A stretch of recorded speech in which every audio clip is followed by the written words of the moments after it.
Welcome to this deep dive. And today we're going to be looking into all the amazing ways music can impact our mental health. I'm excited. Me too. I think this will be a really interesting one. Yeah. You had mentioned that you're really interested in how music can help with stress and well-being. Yeah. And let me tell you, we're about to uncover some seriously cool stuff. Awesome. So get ready. I'm ready. So did you know that music can actually boost your brain power Wow.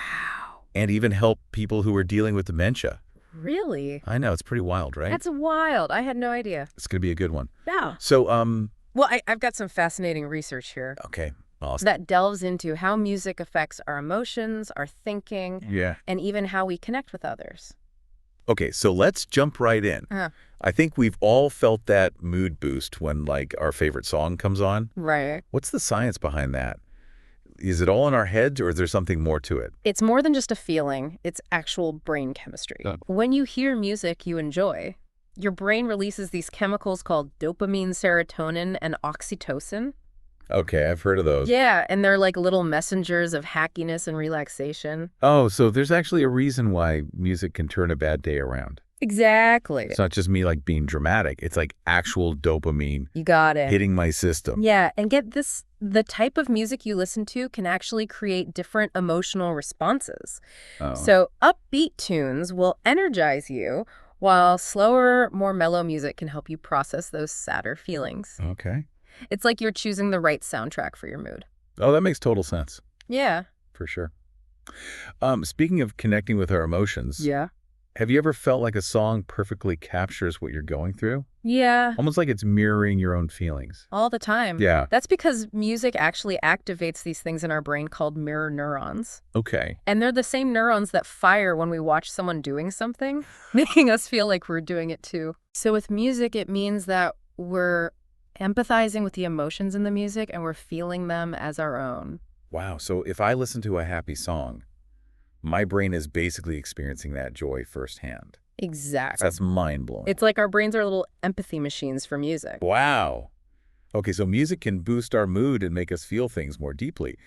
But what about its impact on how we think? Can it actually make us sharper? You're going to be surprised by this. Okay. Music actually stimulates the parts of our brain Like, that are responsible for memory attention and even problem solving. really? It's like a workout for your brain, keeping those cognitive muscles in shape. So it's not just about, like, feeling good. It's about thinking better, too. Exactly. I feel like I'm already getting smarter just talking about this. Me too. But how can music help people with, like, serious cognitive issues? Like, say, dementia. That's where it gets really interesting. Okay. Studies have shown that music can actually activate dormant neural pathways in people with dementia, Wow. allowing them to access memories they thought were lost. Oh, And it's not just about recognizing familiar tunes. right. It's about triggering emotions and associations that help them reconnect with their past. That's incredible. It's like music is a key that unlocks those forgotten parts of themselves. It must be so powerful for both the person with dementia and their loved ones. Absolutely. This is all so fascinating. It truly is. And speaking of using music strategically, have you ever heard of the ISO principle? The ISO principle. Yeah, it's this really cool concept that suggests that we can actually manage our moods by choosing music that matches or shifts our current emotional state. Hold on. So you're telling me that if I'm feeling stressed, I can actually, like, change my mood just by putting on some chill music? Exactly. I mean, I do love putting on some calming tunes after a long day, but I never knew that there was, like, science behind it. There absolutely is. Okay. Listening to calming music when you're stressed can actually lower your cortisol levels, Oh, which is that hormone that's associated with stress. So it's like you're choosing a song to steer your emotions in the right direction. oh, wow. And this principle is actually a core part of music therapy, Okay. which is used to treat all sorts of conditions from anxiety and depression to even chronic pain. Wow, I had no idea it was so widely used. Yeah. That's so interesting. It feels like music has this unique ability to reach people on a deeper level, even without words. Yeah. Like, it's like a universal language that we all understand. You're absolutely right. One of the most amazing things about music is that it transcends language barriers, connecting people across cultures. Think about the feeling of being at a concert. Yeah. You have thousands of people from all walks of life, all sharing this intense collective experience through music. I totally get that. It's like everyone is breathing and feeling the music together. Exactly. And you can feel the energy in the room, and everyone is connected by it. Exactly, and there's a scientific reason for that. Oh, really? When people experience music together, they often synchronize their breathing and movements, which creates this feeling of unity. Plus, it triggers the release of oxytocin, which is often called the bonding hormone. I've heard of that. Yeah, it's released during social interactions, and it strengthens those social bonds even further. So music isn't just about, like, individual enjoyment. It's about building connections and strengthening communities. It's like a social glue. Exactly. That's amazing. We've only just scratched the surface. Wow. There's so much more to explore. There's so much more to explore. Okay, before we get too carried away, you mentioned we haven't even touched on music therapy yet. Oh, yeah. I'm so curious about that. Yeah. Something I've always wanted to, like, understand better.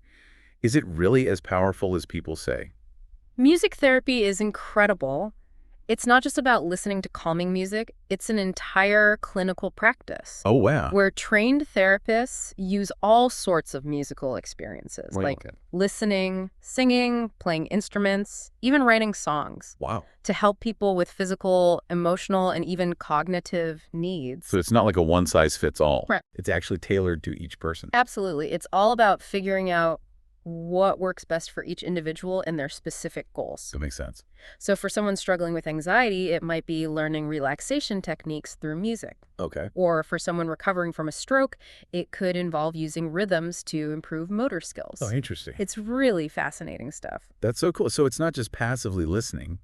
It's actively engaging with music. Right. In a therapeutic way. Right. It seems like it could be helpful for so many different challenges. Yeah. Are there any specific areas where music therapy has really proven itself? You know, there's a ton of research out there showing just how effective music therapy can be for a wide range of conditions. Okay, like what? We're talking about managing anxiety and depression, reducing pain, improving communication for people with autism. Wow. And even enhancing cognitive function for those with dementia. It's mind-blowing how music can be this powerful tool for healing and growth. It really is. You mentioned that you don't need any musical experience to benefit from music therapy. Right. That's really reassuring to hear because I'm definitely not a musician. That's okay. But if someone is interested in, like, exploring it further, how would they even go about finding a qualified music therapist? That's a great question. The American Music Therapy Association is a fantastic resource. Okay. They have a directory where you can search for certified music therapists in your area. Awesome. Who specialize in the areas that you're interested in. Perfect. We'll definitely include a link to that in the show notes for anyone listening who wants to learn more. Yeah. This whole conversation is really making me appreciate how deeply rooted music is in our history as humans. Yeah. It's like it's been with us since the very beginning. It really has. Yeah. And I think it's fascinating to consider how music has evolved alongside us, reflecting our values, beliefs, and experiences throughout time. It's true. I mean, think about it. We have evidence of humans making music for over 40,000 years. Oh. It's in our DNA. That's wild. It's like music is part of what makes us human. It's not just a cultural thing. It's like a biological thing too, right? Exactly. There's research showing that music actually activates reward centers in our brain. Really? Releasing those feel-good chemicals like dopamine. Okay. It suggests that our brains are wired to find music pleasurable and rewarding. So we're literally hardwired to enjoy music. It seems that way.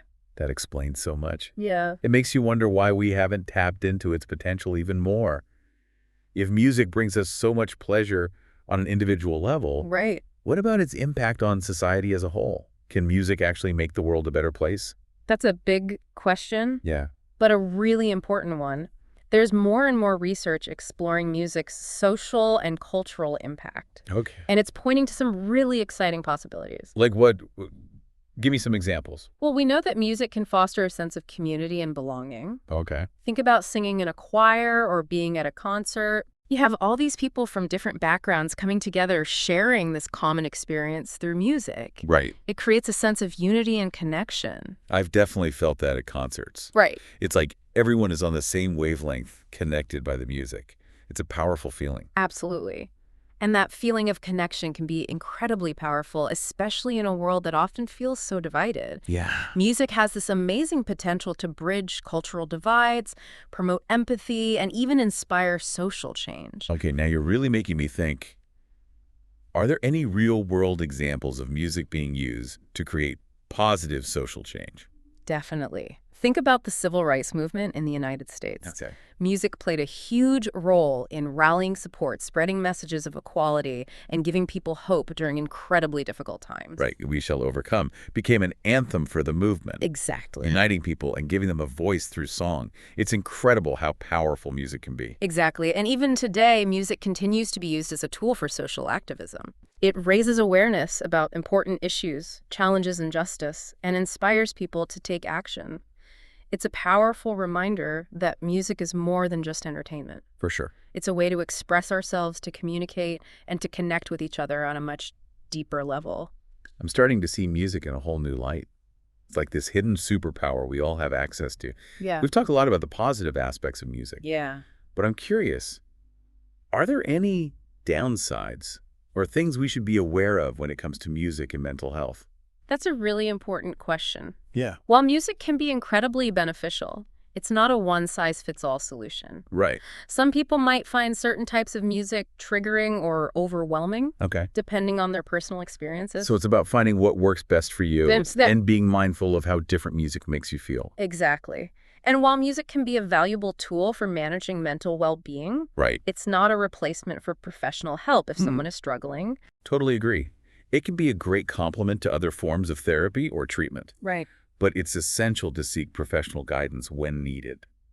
This has been an incredible journey so far, and I'm so excited to keep exploring this topic with you. You know, as we're talking about all these incredible benefits of music, I can't help but think about how differently we all experience it. Like, what might totally relax one person could, like, drive someone else up the wall. That's so true. It really highlights how personal our connection to music is. What moves us emotionally or gets us tapping our feet is totally unique to each of us. Right. Exactly. Yeah. Like, I love blasting heavy metal when I need to de-stress, Uh-huh. but I know for some people that would be their worst nightmare. Yeah, and that's totally fine. There's no right or wrong when it comes to musical taste. The most important thing is that it resonates with you and serves a purpose in your life. Absolutely. Yeah. It makes me wonder what shapes our individual musical preferences. Is it nature nurture or a bit of both? It's definitely a combination of factors. Yeah. Our genes play a role. Oh, Some studies suggest that we might even be predisposed to certain musical elements like rhythm or melody based on our genetics. wow. So we could be like born with a tendency towards certain types of music. It's a possibility, but our environment also has a huge influence. Right. Think about the music we're exposed to as children, our parents' musical tastes, the songs that were popular when we were growing up, Yeah. the cultural influences in our communities. It all shapes our musical landscape. That makes a lot of sense. Yeah. I can definitely see how my parents' love of classic rock influenced my own music choices. Yeah. And then there's also the social aspect of it, Right. like wanting to fit in with certain groups or identifying with a particular subculture. Exactly. Music often becomes a badge of identity, a way to express ourselves and connect with like-minded individuals. Yeah, it's like finding your tribe Precisely. through shared musical tastes. And those shared musical experiences can be incredibly powerful, creating lifelong bonds and entire communities. Totally. And it's not just about the music itself. Right. It's about the memories and emotions that we associate with it. Absolutely. A certain song might instantly transport us back to a first love or a special moment, making it even more meaningful. It becomes the soundtrack to our lives, filled with all the highs and lows, the joy, sadness, love, and loss that make us human.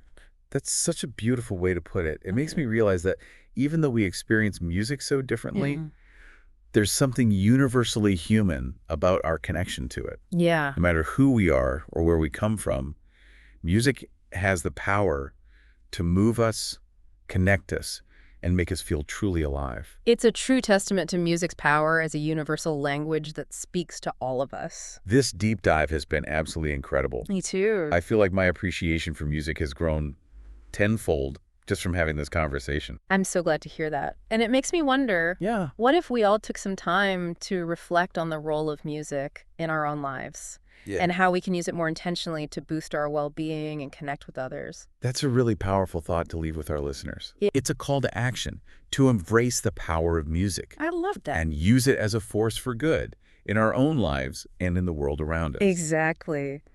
Let's all make a conscious effort to tap into this incredible gift we have. Well said.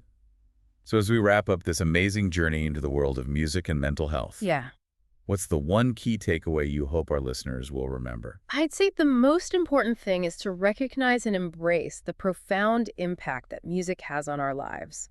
Whether we're using it to lift our spirits, sharpen our minds, or connect with others, music is an incredible tool we can all use to enhance our lives. It's a gift, a superpower, a universal language that speaks to the core of what it means to be human. Beautifully put. I truly hope our listeners will walk away from this deep dive feeling inspired to explore the world of music in new and meaningful ways. I do too. And remember, there's no right or wrong way to experience music.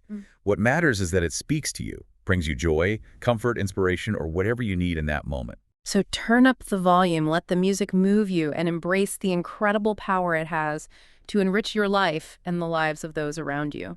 I love that. It's the perfect note to end on. Thank you so much for joining me on this incredible musical adventure. The pleasure was all mine. And to you listening, thank you for being a part of this deep dive into the amazing world of music and mental health. We hope you've enjoyed the journey. Until next time, keep those tunes flowing and let the music lift your spirits.